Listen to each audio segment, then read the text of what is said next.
Hey, today I'm going to get some baking done. I'm going to do the fudgy brownie as per directions. So here's the information. And don't forget, this is 100% gluten-free. And it still will be after I'm done. So I'm going to make this a few different ways. So stay tuned because we're going to have fun today. So I have my eggs already. I've gone ahead and melted the butter. I have my milk and some vanilla. And of course, I have a few little additives to put in along the way. So stay tuned. Okay, so I've gone ahead and divided the recipe in two. So in one recipe, I'm going to be putting some walnuts. I've gone ahead and oiled the baking dish. So let me just pop this into the baking dish with I just love this spoon, spatula spoon. So I'm not complicating things. I'm just going to pop the walnuts on top, and we'll let gravity do its thing and sink the walnuts to the bottom of the dish. So there we go. Maybe I'll give it a little bit of a swirl just to make sure everything gets down into the gooiness of the brownie. We could always add some more walnuts on top. Maybe I'll do that right now. So those are all down into the mix. Oops. I'll just pop a few walnuts on top just to be a little festive, I guess you want to say. So into the oven these go. This goes for let me see now, it's 20 to 25 minutes for 8 by 8. This isn't quite 8 by 8, but it says to poke a toothpick in, and if it comes out without gooey fudge, it's cooked. So let's pop it into the oven and we'll find out in about 20 minutes. Okay, so I'm going to try something. I've put butter instead of oil on these cute little Epicure measuring cups, and I'm going to fill them up, well, not full because they have to rise, right? So we'll put some brownie mix in there, and we'll keep our fingers crossed. I think I'm going to need a third ramekin. We'll keep our fingers crossed that everything cooks perfectly. Let me get a third ramekin. I'll be right back. Here I am with the third one. I'm hoping it's going to be enough, but I'm not sure. I've gone ahead and added, oh no, that's not going to be enough at all.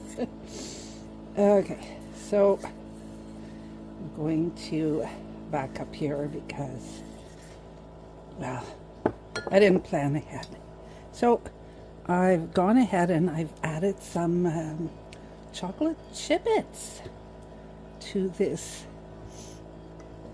um, to this ramekin dish. I'm sorry, I'm a very messy cook,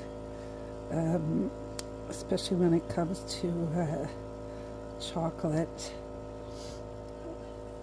So, like I say, there's some little chocolate chippets in here, and then this one's just plain old Jane.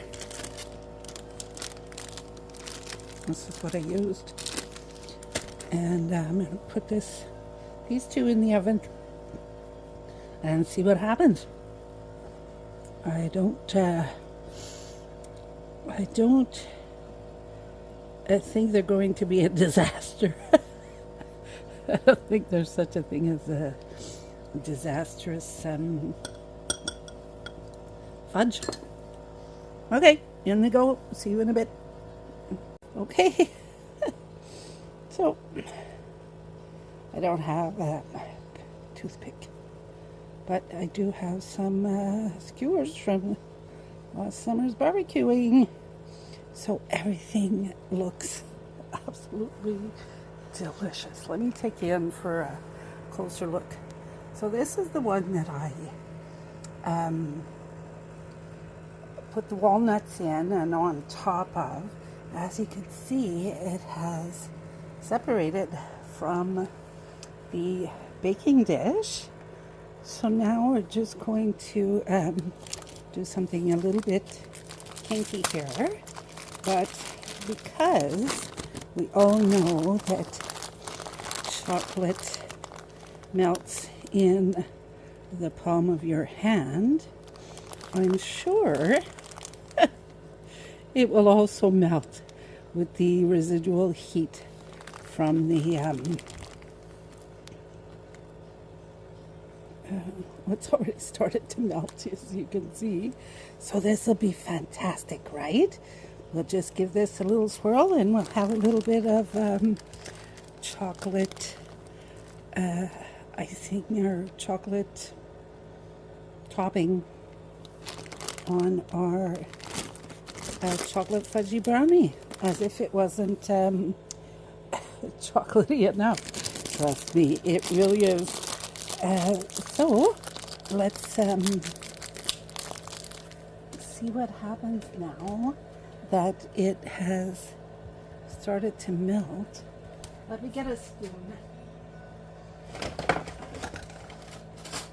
This wasn't planned, as you can probably see. Look at that. Now, isn't that great?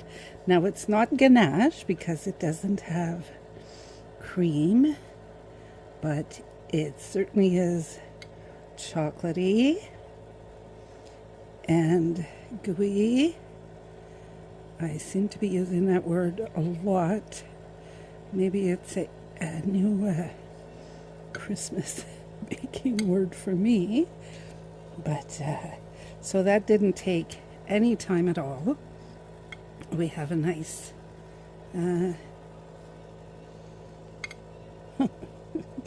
who knew? I didn't. Not before now. It's like it came to me in a dream or something. I don't know.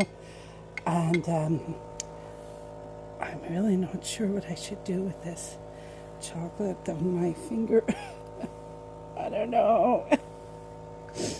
Anyways, there's fudgy brownie number 1.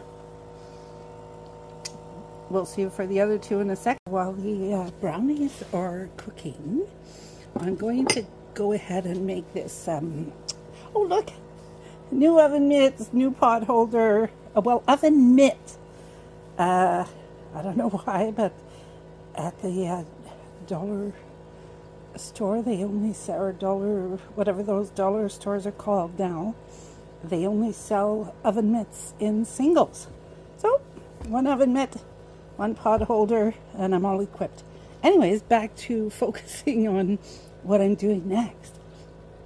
I'm making icing. Now, if you think, geez, I live alone, I don't want to make a big dessert, no big deal.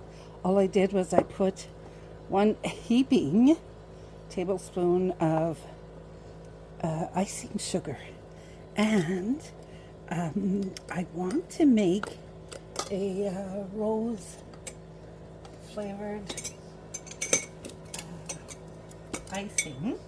I don't have any rose water, but I do have some rose petal tea. So, hello. I've made some, well, I've steeped a little bit. I think it was about 1 tablespoon as well of the rose petals, just so I could get some rose water, right? Well, it's not real rose water, but it's rose flavored water. How's that sound? So I'm just going to put a little bit in the icing as I go, because I don't want this icing to be too runny. So as you can see, 1 teaspoon of the rose tea was enough. So that's for number 1. For number 2, I'm going to make some, what was the other one anyways? Oh, there's a plain one in there, right? So there's one with chocolate and there's one with plain. So for the chocolate flavored one, I'm going to go ahead and put some coffee. I'm just using espresso, and look it, like, I mean, I'm not using much because I still want to taste the chocolate, right? So a little bit of the coffee, some milk, and again, not much, because as you saw a while ago, 1 teaspoon was plenty, and I think it's going to be a little too much for this. So we'll just dump it. There we go. So right now we're making coffee flavored icing, and I put too much milk. So I'm going to add some more icing sugar. Oh, shucks. Okay, I'll be right back. Oh, I was spacing out, and I forgot about my little things I had in the oven. So if you want to avoid splitting like this, either in your, oh, that's not ready, is it? Okay, so either in your cakes or in your brownies, well, any bakes, really, this guy's ready. You're going to, oh, that was hot. You're going to put just a little sheet pan in the bottom of your oven while you're preheating, and put some water in it. Just, I don't know, about halfway up this sheet pan. Now, the humidity in the oven while you're baking will, so you put it on the bottom of your, on the bottom rack of your oven, sheet pan, about half full with water while you're preheating and while you're baking, of course. And it will stop these cracks from happening. Now, as you can see, this one hasn't separated. The other has. So I'm going to pop it back in the oven, and I'll just leave it in there for a few more minutes, because it is quite a bit deeper than the other dishes. So it obviously needs a little bit longer. And I'll tell you right now, it's very hot. So I'm going to stop grabbing it with my hands, and I will use my cute little oven mitt or pot holder. I'm going to turn the oven back on. Yes, my oven's noisy. Sorry about that. Now, back to the, so here's our rose rose petal tea infused icing. Here's the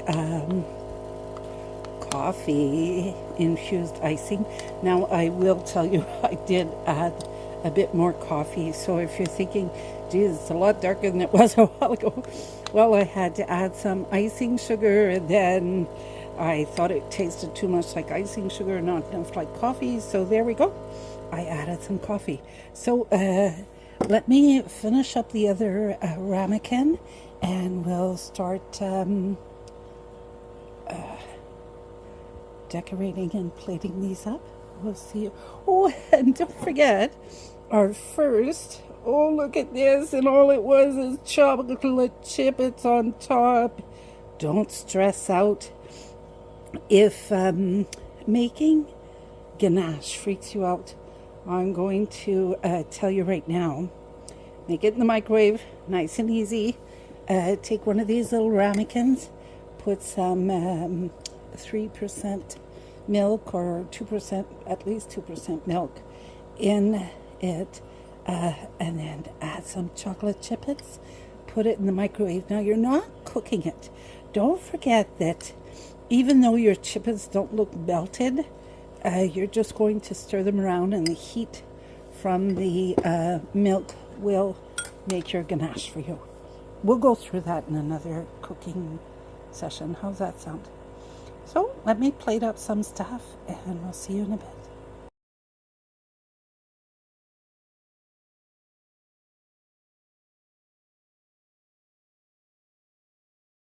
So I've gone ahead and plated the fudge with the walnuts. I just wanted to show you that it comes away very easily from the oiled baking dish. Okay, so this is the baking dish that I buttered and not oiled, and I did have to pull it away from the edge. Now, it might be because I didn't let it cool enough, because it's still fairly warm in the bottom middle, and I think that's why I have some fudge stuck in the bottom of my ramekin dish. But just to give you a look, this is the one with the chocolate chips. I'm sure it'll be delicious even with that little piece missing. So I'm going to let it finish cooling off, and this one will be ready to dress up with our icing. We'll see you in a bit. Okay, so this little guy did have to go in for a little bit longer because it's so deep, but it comes out. As long as you have little flecks of cooked brownie, you're fine. As you saw a while ago, it came out like all goopy. So we're just going to let this cool off, and we're going to decorate it. See you in a bit. Okay, so this little guy is cool enough now to decorate. So this was the coffee flavored icing, and it's still pretty runny, but I'm okay with that. I hope you are too, because don't forget, this dessert is already pretty sweet. So just adding icing is more for looks than flavor. So, well, except for the coffee. Coffee flavor is delicious. So I've gone ahead and put the coffee on. I did chop up some almonds. I'm just going to put a little mound of almonds on top, and I'll be ready to serve. And I'm sure it'll be delicious, because one thing about coffee and chocolate, they really go together well. So this has little chocolate chippets, slivered almonds, well, not slivered almonds, but diced up almonds, icing made with espresso coffee, and of course Epicure's fudgy brownie. I hope you enjoyed this little fun cooking today. We have one left to do. So here I am with, so it was one package of Epicure's fudgy brownie, and it makes 3 good size desserts. Now if you want to just make one and put the brownie mix, the raw brownie mix, in the fridge, I think you could do that maybe overnight or something. I wouldn't go too far. But the thing that's nice is you could make these head personal size, I want to say, or put them in the fridge or in the freezer. So this one, as you can remember, was buttered and not oiled. And check that out. Is that gorgeous or what? It's still hot, or it's not hot, but it's warm. I don't have any fancy plates, but I do have this plate, which I'm going to use. So this is a plain brownie mixture. I didn't add chippets, I didn't add nuts, I didn't add anything. So I'm going to put a dollop of this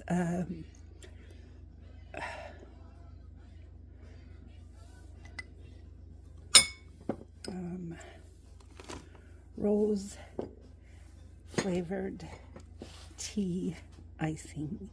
I'm just going to let it run down the sides. No rhyme or reason. I probably put too much. I think I might have put too much.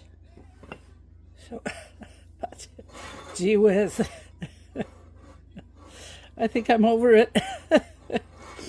So, as you can see, it's really cute.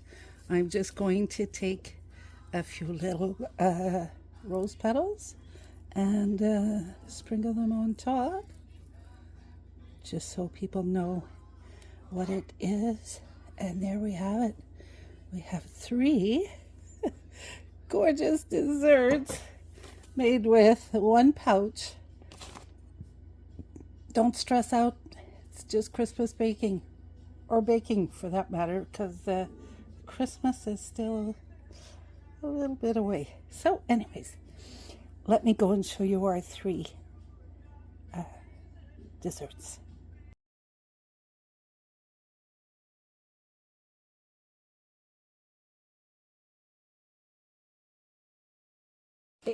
So here I go. I know it's messy. I'm not the best decorator, but here we go. So that was the chocolate fudgy brownie with chocolate chippets melted on top and walnuts chopped up inside. This is the fudgy brownie with chocolate chippets inside. We made icing from espresso infused icing with espresso powder, and I just chopped up some almonds for the top. And this is a plain, quote unquote, fudgy brownie with rose tea infused icing and a few little rose petals on top, just to be festive. So there we go. No time at all. Everything cooked at the same time. Everything was mixed at the same time. That's it. Fun, fun, fun. Enjoy your kitchen activities. Bye now. Thanks for coming by.